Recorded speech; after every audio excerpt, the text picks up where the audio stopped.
Jeffrey Epstein was a man who lived like a king, commanding an estimated fortune of $500 million,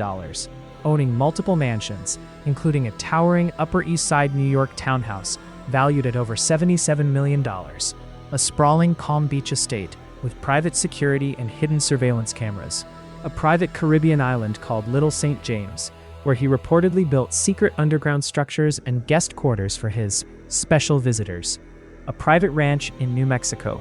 luxury cars including Bentleys, Rolls-Royces, and Porsches, yachts like the Big Red and the Badger, private jets famously nicknamed the Lolita Express that carried politicians, celebrities, and royalty on private flights to his properties, and art collections featuring works from Picasso, Warhol, and other icons. Yet by any honest measure, he had no discernible skills, no real talent, and very little intelligence. And somehow, despite this, he wormed his way into the inner circles of the ultra-wealthy and powerful, exploiting perception, charm, and audacity to a level most people can hardly imagine.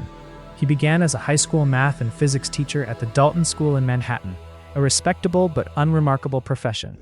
and somehow convinced Bear Stearns, one of Wall Street's most prestigious investment firms, to hire him, not through brilliance, academic credentials, or financial insight, but through sheer confidence, smooth talking, and the uncanny ability to mimic competence, giving the illusion of skill where there was none, which marked the first critical step in his rise, proving that appearances mattered far more than substance, and Epstein understood this instinctively, exploiting it to the fullest, cultivating the image of a discreet and indispensable advisor.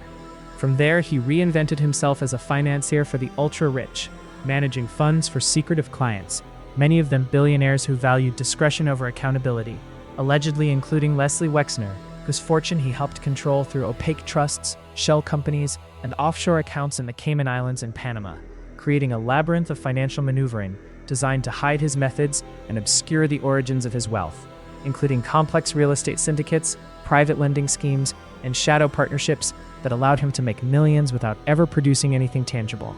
While Epstein never innovated, invented, or produced societal value, his ability to manipulate trust, exploit greed, and maintain absolute secrecy created the illusion of genius, allowing him to accumulate enormous wealth and influence without ever demonstrating real skill.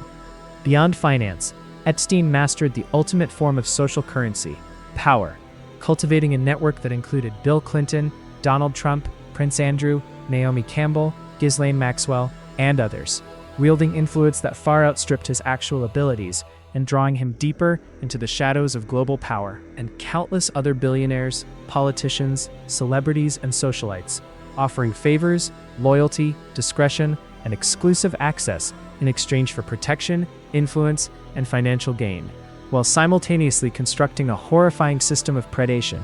coercing vulnerable young women and minors into sexual exploitation, sometimes recruiting them through modeling agencies or cash gifts, sometimes transporting them on private jets across countries, and using their abuse as leverage to maintain control, silence critics, and prevent even the elite from challenging him, creating an empire built entirely on manipulation, intimidation, fear, secrecy, and charm.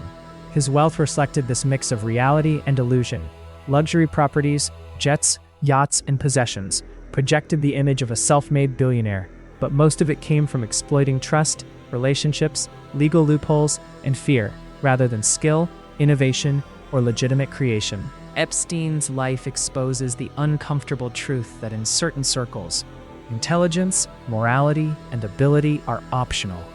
while perception, audacity, and the ability to manipulate others matter far more,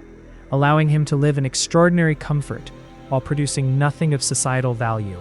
extracting money, influence, and obedience from the naive, the complicit, and the powerful alike.